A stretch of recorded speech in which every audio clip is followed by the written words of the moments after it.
Olá amigo, seja bem-vindo a mais um vídeo especial ao nosso terceiro episódio da série das profecias práticas. Eu lembro que no episódio passado falamos sobre a história do conflito. Entendemos de onde é que vem o conflito entre o bem e o mal. Surgiu no céu com um anjo chamado Lúcifer. Infelizmente o conflito chegou à Terra e aqui estamos nós com todas as suas consequências. Quais são as consequências do pecado? Em Romanos capítulo 6, verso 23, nós lemos: porque o salário do pecado é a morte. Deus havia dito para Adão e Eva: quando comerem deste fruto, ou se comerem, certamente morrerão. Adão e Eva não morreram logo. Eles permaneceram vivos por muito tempo. Talvez em algum momento eles acreditaram mesmo nas palavras da serpente: certamente não morrereis, porque eles estavam vivos de fato. Mas em algum momento da história, a morte se tornou numa realidade, quando Caim matou seu irmão Abel. Tarde demais a raça humana entendeu que Satanás, quando profere mentira, fala do que lhe é próprio, porque ele é mentiroso e pai da mentira. Romanos capítulo 3, verso 23 diz algo importante para cada um de nós: pois todos pecaram e carecem da glória de Deus. Todos pecamos, por isso que todos morremos, porque o salário do pecado é a morte. Os evangelistas morrem porque são pecadores. Cristãos morrem porque são pecadores. Pastores morrem porque são pecadores. Padres, papas morrem, bispos morrem porque são pecadores. E todos nós carecemos da glória de Deus. A raça humana, depois do pecado, entrou em uma escada descendente rumo à degradação moral. Chegou a um ponto, amados irmãos, que nem o próprio Deus pôde suportar tamanha depravação. Gênesis capítulo 6, verso 5. Viu o Senhor que a maldade do homem se havia multiplicado na terra e que era continuamente mau todo o desígnio do seu coração. E agora veja, irmão, no verso 6. Então se arrependeu o Senhor de ter feito o homem na terra, e isso lhe pesou o coração. Você é pai ou mãe? Eu ainda não sou pai. Mas imagina você como pai. Gerar um filho, educá-lo em algum momento esse filho se apartar dos caminhos que você ensinou, começar a se envolver em muitas coisas negativas do mundo, até o ponto de você chegar a se arrepender de o ter gerado. Eu acho que você não chegaria a esse ponto, de se arrepender de ter gerado um filho. Mas Deus chegou a esse ponto, irmão. É porque a raça humana foi longe. Deus manda Noé: construa uma arca. Prepare uma arca, porque eu irei destruir o mundo com um dilúvio. Apenas 8 pessoas escaparam. Aqueles que ainda estavam prontos para voltar aos caminhos do Senhor, Noé e a sua família. Amados irmãos, depois do pecado, o nosso Deus não ficou quieto. A propósito, foi o próprio Deus quem tomou a iniciativa. Foi atrás do homem, o homem escondido por detrás das árvores. Deus não ficou quieto. Nós temos um Deus de amor, um Deus que se preocupa conosco, um Deus que elaborou um plano muito antes da queda do ser humano. Nós lemos aqui: porque Deus amou o mundo de tal maneira que deu seu Filho unigênito, para que todo que nele crê não pereça, mas tenha a vida eterna. Primeiro ponto a considerar neste verso: porque Deus amou o mundo. Não foi o mundo que amou a Deus ao ponto desse Deus ficar com pena, ficar com dó e voltar ao ser humano para o salvar. Não. Foi Deus quem tomou a iniciativa. Foi Deus quem nos amou. Segundo ponto: para que todo que crê no Filho de Deus tenha vida eterna. Deus quer que todos se salvem. Vejam no verso 17. Porquanto Deus enviou seu Filho ao mundo, não para que julgasse o mundo, mas para que o mundo fosse salvo por ele. Meu querido amigo, perceba uma coisa, entenda uma coisa. Deus não está interessado com a sua condenação. Deus não está interessado em lhe condenar, em lhe destruir. Deus quer que você se salve. Deus quer o seu bem eterno. Essa história de que Deus vai enviar o seu Filho ao mundo para libertar a raça humana, para resgatar a raça humana do pecado, foi transmitida entre os descendentes de Adão. Porque Deus queria que essa verdade fosse preservada ao longo dos séculos. De que maneira Deus buscou preservar esta verdade? Através do sistema de sacrifícios. Logo depois da queda, Deus estabeleceu o sistema de sacrifícios. Um cordeiro, um ser inocente, tinha que morrer no lugar do pecador. Aquele ser inocente, irmãos, representava, sim, o Filho de Deus, que em algum momento da história no futuro viria para resgatar a raça humana. Vejam aqui, Abel e Caim, os descendentes de Adão, participaram também desse sistema que visava manter na mente dos descendentes que viria um ser para resgatar a raça humana. Vejam aqui nesta imagem. Abel trouxe, sim, aquilo que Deus havia pedido nesse contexto. Caim trouxe outra coisa. Ele trouxe uma oferta errada nesse contexto. Porque Deus aqui não estava pedindo dízimo. Estava pedindo o quê? Sangue. Porque sem sangue não há remissão de pecados. Queridos, por causa disto, Caim mata o seu irmão Abel. Gênesis capítulo 4, verso 6 nos diz: Então lhe disse o Senhor a Caim: Por que andas irado, Caim? E por que descaiu o teu semblante? Vejam o que Deus diz aqui. Se procederes bem, não é certo que serás aceito? Então Deus estava dizendo que Caim agiu mal, mas ele poderia agir bem. A vontade de Deus é que Caim agisse bem naquele momento, trazendo aquilo que Deus havia pedido. O que Deus havia pedido, irmãos? Um cordeiro, um animal para ser sacrificado, não frutas. Sangue deveria ser derramado, porque aquilo representava o sangue do Filho de Deus, que viria para resgatar a raça humana. Caim não, trouxe outra coisa e ainda matou o seu irmão Abel. Irmãos, a partir deste momento, surgem aí dois grupos. O grupo que cria no plano da salvação, aceitava o método de Deus para a salvação da raça humana. O outro grupo, que mesmo sabendo da história do conflito, sabendo que virá um filho de Deus para resgatar a raça humana, não concordava com o método de Deus para a salvação dessa raça humana, certo? Vamos lá olhar primeiro para o grupo que concordava com o método de Deus. Deus usou Adão, sim, Sete, Enoque, Noé, Abraão, Isaac, Jacó para preservar o verdadeiro plano da salvação. O Cordeiro de Deus que tira o pecado do mundo viria a esta terra.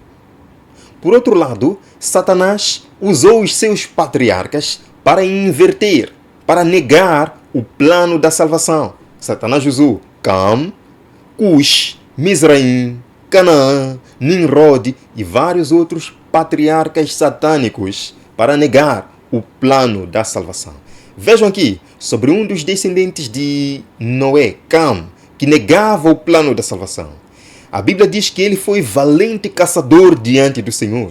Daí dizer-se, como Nimrod, poderoso caçador diante do Senhor. Vejam, o princípio de seu reinado foi Babel.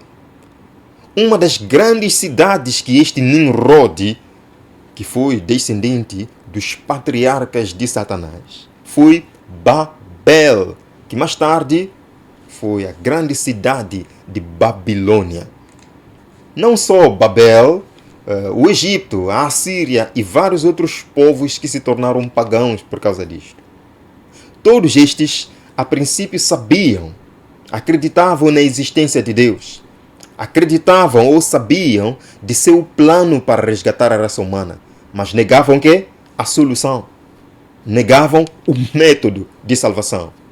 Eles inventaram outro plano de salvação. Inventaram não. Eles, na verdade, fizeram uma contrafação do verdadeiro plano da salvação. Escutem aqui essa história, irmãos. Escutem essa história. Está aqui. No livro de Alexander Hislop, The Two Babylons, páginas 102 e 114, conta-se um pouco de Nimrod, esse patriarca pagão, que inventou outro plano da salvação. Vejam aqui. É dito: Nimrod morreu jovem, deixando viúva a rainha Semiramis. Ao morrer, Nimrod tornou-se imortal, e seu espírito voou para o sol e fez sua morada, tornando-se o Deus do céu. Seu espírito, na forma de um raio, penetrou no útero de Semiramis, que era virgem, ficando assim grávida. Gerou ali um filho, Tamuz, o menino Deus, o filho do sol. Irmãos, vocês perceberam alguma coisa? Eu vou ler mais uma vez. Nimrod morreu jovem, deixando viúva a rainha Semiramis. Ao morrer, Nimrod tornou-se imortal, e seu espírito voou para o sol e fez sua morada, tornando-se o Deus do céu. Seu espírito, na forma de um raio, penetrou no útero de Semiramis, que era virgem. Vejam bem, que era virgem, ficando assim grávida. Gerou ali um filho, Tamuz, o menino Deus, o filho do sol. Alguma semelhança com alguma história da Bíblia? Nimrod morreu jovem, foi fazer sua morada no sol, e tornando-se assim o Deus Sol. E através de um raio, o raio penetrou no útero da sua esposa, que era virgem. A sua esposa ficou grávida, deu à luz o menino Deus. Sim? Tamuz, o menino Deus, o filho do sol. E ainda mais. Em que dia nasceu esse filho do sol? Bem, a história pagã nos diz que ele nasceu em 25 de dezembro. Em 25 de dezembro. Interessante, não acho, irmãos? Uma contrafação do verdadeiro plano da salvação. Foi isto que Satanás inventou em todos os reinos pagãos, que sabiam da existência do conflito, que sabiam da solução que Deus havia dado para o pecado, mas negavam o plano de Deus, inventaram outro plano. Deixe-me dizer que não só na Babilônia, mas em todos os outros reinos pagãos, encontramos aí essas três personagens, uma contrafação da verdade bíblica, uma contrafação do plano da salvação. Vocês sabem que, de acordo com a Bíblia, no plano da salvação estão envolvidos o Pai, o Filho e o Espírito Santo. Leia a Bíblia com calma. No plano da salvação estão envolvidos o Pai, o Filho e o Espírito Santo. Por exemplo, no batismo de Jesus. Jesus estava sendo batizado. O Espírito Santo desceu em forma de pomba. E uma voz, percebe, irmãos? O Pai, o Filho e o Espírito Santo no plano da salvação. Satanás também, invertendo assim a verdade do plano da salvação, cria três personagens em todos os povos pagãos. Vejam aqui, irmãos, na Babilônia, Nimrod era chamado de Bel também. Tamuz era o próprio Tamuz. Semiramis também era chamada de Ishtar. Na Fenícia, Nimrod era chamado de El. Tamuz era chamado de Bacchus. E Semiramis era chamada de Astarte. Em Israel, claro, nos tempos da apostasia de Israel, Nimrod era chamado de Baal. Tamuz era o próprio Tamuz, que inclusive aparece no livro de Ezequiel, quando aquelas mulheres estavam ali chorando a Tamuz, o deus pagão, uma contrafação do verdadeiro plano da salvação. Semiramis era chamada em Israel de Ashtaroth. Na Síria, Nimrod era chamado de Ninus. Tamuz era chamado de Hércules e Semiramis era chamada de Beltes. Na Grécia, Nimrod era Zeus. Tamuz era Dionísio. Semiramis era Afrodite. Em Roma, Nimrod era Júpiter. Sim? Tamuz era Ates e Semiramis era Cibele ou Diana.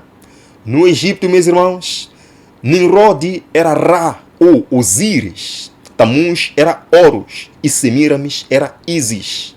E ainda hoje, na Índia, Nimrod é Vishnu, Tamuz é Krishna e Semiramis Ísis ou Devaki. Então, percebem a contrafação do plano da salvação? Por que Satanás, em todos estes povos pagãos, usava três personagens para representar a divindade? Sim? Porque ele sempre quis ser como Deus. Ele sabe muito bem, ele conhece muito bem o céu. E ele sabe muito bem a verdade bíblica. Qual é a verdade bíblica? 3 seres envolvidos no plano da salvação. João capítulo 14, verso 26. Mas o Consolador, o Espírito Santo, a quem um Pai enviará em meu nome. Nós vemos aí 3 personagens no plano da salvação. O Consolador, que é o Espírito Santo. O Pai que enviaria. E o nome de Jesus. 3 personagens. Vemos também Lucas capítulo 3, verso 22. E o Espírito Santo, primeira personagem, desceu sobre ele, segunda personagem, que é Jesus, em forma corpórea de uma pomba. Ouviu-se uma voz do céu. Terceira personagem, o Pai, Filho e Espírito Santo, envolvidos no plano da salvação. Satanás disse: eu subirei acima das mais altas nuvens e serei semelhante ao Altíssimo. De que forma Satanás busca ser semelhante ao Altíssimo? Em quase tudo. Em quase tudo. Agora, todas estas teorias destes povos só provam que, de fato, eles sabiam da existência de um conflito. Eles sabiam do plano da salvação. Apenas negavam que a solução que Deus havia dado. Quem é realmente o salvador deste planeta? É Horus? É Tammuz? É Hércules? É Krishna? Quem é? A palavra de Deus vai nos mostrar, vai nos revelar. Existem evidências bíblicas que provam quem é o verdadeiro Messias, o enviado de Deus para resgatar a raça humana, meu amigo. Você precisa conhecer isto. Vejam, primeira evidência, o seu nascimento miraculoso. Cerca de 600 anos antes disto acontecer, Deus já havia dito, por meio do profeta Isaías, como o Messias verdadeiro nasceria neste mundo. Vejam aqui. Portanto, eis que o Senhor mesmo vos dará um sinal. Que sinal? Eis que a Virgem, queridos irmãos, vejam como Satanás conseguiu imitar entre os povos pagãos, como o Messias nasceria. Não é a história que ele inventou de que Nimrod morreu jovem e engravidou através de um raio e nasceu o menino Deus. Invenção de Satanás, porque ele conhecia muito bem como o verdadeiro Messias nasceria. Sim, irmãos, eis que vos dou um sinal. Eis que a Virgem conceberá e dará à luz um filho e lhe chamará Emanuel, Deus conosco. 600 anos depois, esta profecia se cumpriu. Vamos lá, livro de Mateus, capítulo 1, verso 18. Ora, o nascimento de quem? De Jesus Cristo foi assim. Então, quem é o verdadeiro Messias? Enviado por Deus para resgatar a raça humana? Jesus Cristo. O nascimento de Jesus Cristo foi assim. Estando Maria, sua mãe, desposada com José, sem que tivessem antes coabitado, achou-se grávida pelo Espírito Santo, cumprimento da promessa. O que é Jesus? O que significa Jesus? Jesus é a transliteração do grego Jesus.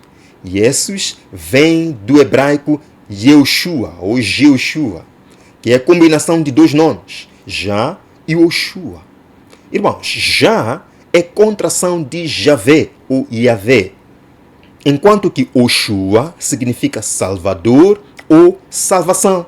Em outras palavras, Jesus significa Javé é o Salvador. Está isto claro? Jeová é o Salvador. E agora, Cristo, o que significa? Cristo é a forma grega do hebraico Messias. Então, Cristo é o particípio passado do verbo krio, que significa ungir. Então, Cristo, em outras palavras, significa ungido. Então, fica agora claro. Jesus Cristo significa Jeová é o Salvador ungido. Quando você diz Jesus, está dizendo Jeová. Está isto claro? Alguns dizem que Jesus não é Deus. Mas só o fato de dizer Jesus, já está dizendo o quê? Jeová é o Salvador. Cristo, o ungido. Certo? Segunda evidência de que Jesus Cristo é o Messias, o local do seu nascimento. Vejam aqui, 700 anos antes disto acontecer, Deus disse através do profeta Miqueias: Belém Efrata, de ti me sairá o que há de reinar em Israel, e cujas origens são desde os tempos antigos, desde os dias da eternidade. Onde é que nasceria o Messias? Em Belém. Quais são as origens desse Messias? Desde os dias da eternidade. Esse Messias não foi criado, ele é o próprio Jeová. Vejam aqui, cumprimento da profecia. Mateus 2, verso 1. Tendo Jesus nascido em Belém da Judeia, em dias de Herodes. Cumpriu-se a promessa. Meus amados irmãos, o verdadeiro e somente o verdadeiro Messias poderia sofrer aquilo que Jesus Cristo passou. Perseguição de Satanás. Satanás não perseguiu Horus. Satanás não perseguiu Krishna. Satanás não perseguiu Hércules. Satanás perseguiu o verdadeiro Messias, porque esse verdadeiro Messias traria problemas para o seu reino das trevas. Vejam aqui, amados irmãos, Mateus 2, verso 13. Eis que apareceu um anjo do Senhor a José em sonho e disse: Dispõe-te, toma o menino e sua mãe, foge para o Egito e permanece lá até que eu te avise, porque Herodes há de procurar o menino para o matar. Mas quem estava por detrás desse plano maligno de Herodes de matar Jesus? Satanás, porque aquele era o verdadeiro Messias. Jesus nasceu, cresceu, se tornou um jovem muito disciplinado, um jovem inteligente, que confundia a mente dos fariseus, saduceus. Vejam aqui como a história de Cristo é comprovada até pelos historiadores. Flávio Joséfo nos diz o seguinte: e por essa época surgiu outro foco de novas dificuldades. Um certo Jesus, homem sábio. O que está dizendo Flávio Joséfo? Que Jesus era homem sábio. Continua. Ele era operador de feitos maravilhosos. Era operador de quê? De milagres. É o que Flávio está querendo nos dizer, que Jesus operava milagres, conforme a palavra de Deus nos diz. Continua.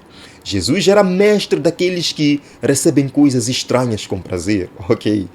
Atraiu a muitos judeus e também a muitos gregos. Esse homem era assim chamado Cristo.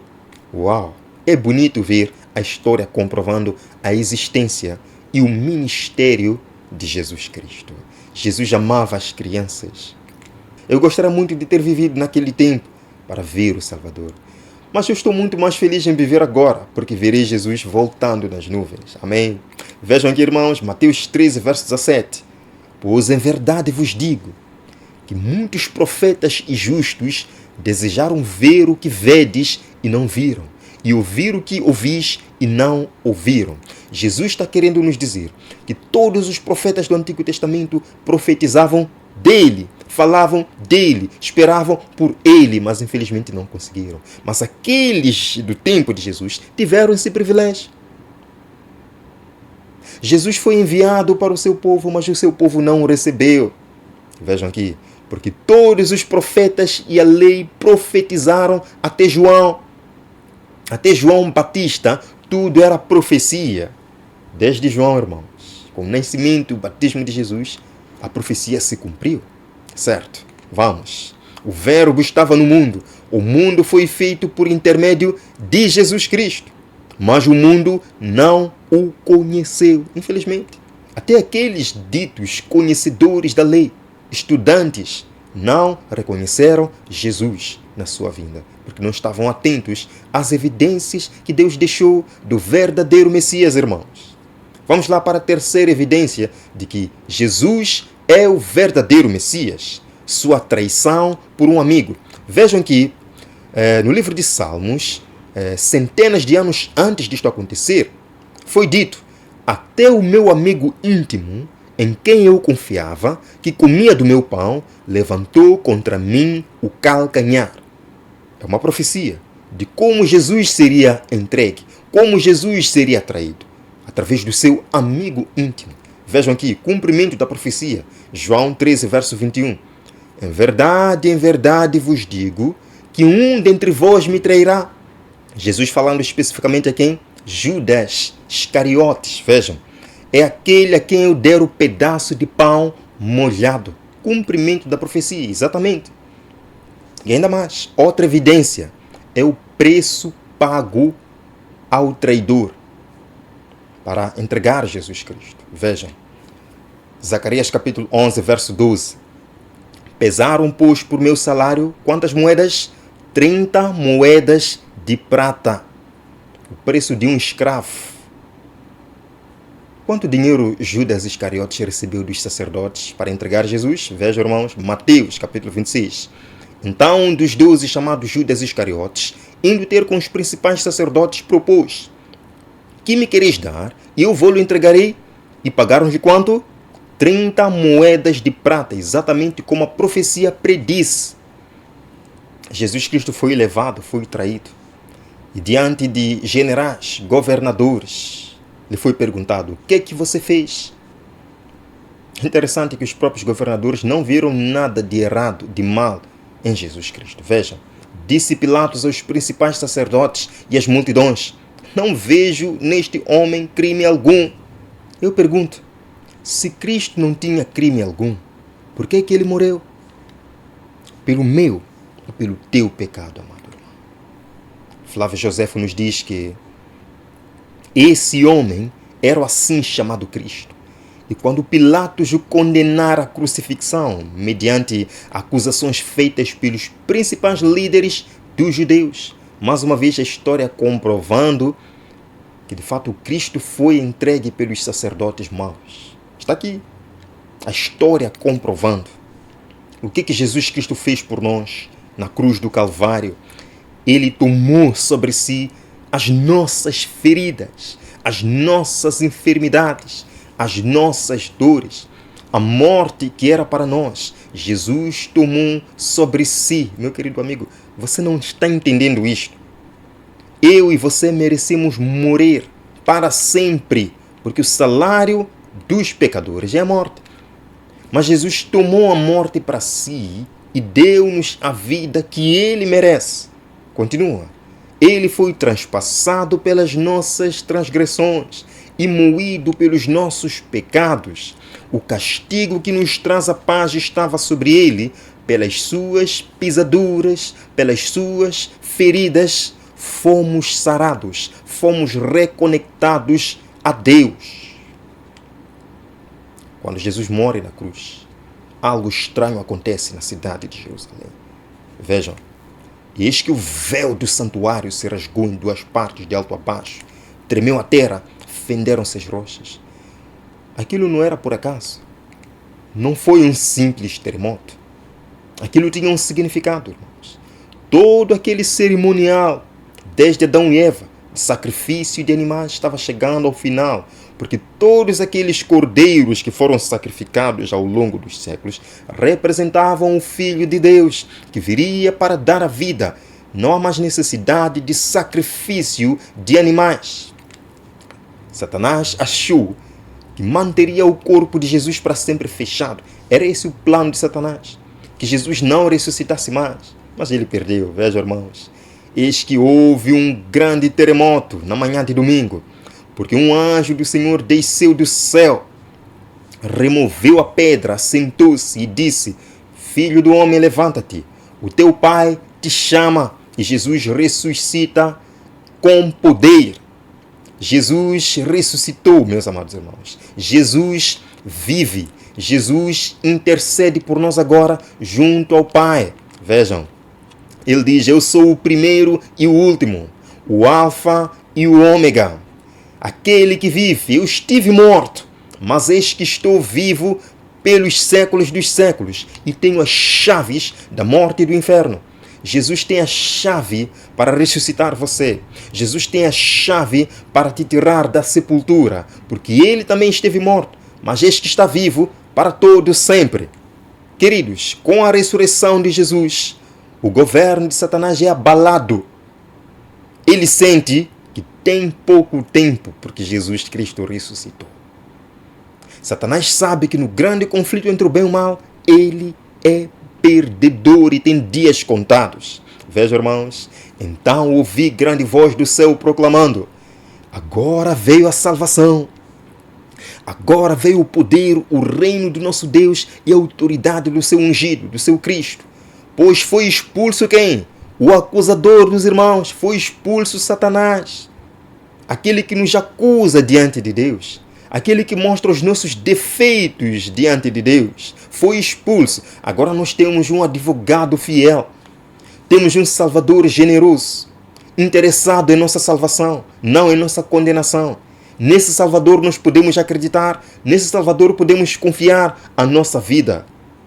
Amigos, Jesus Cristo se identifica com o sofrimento humano, porque Ele passou por esta terra.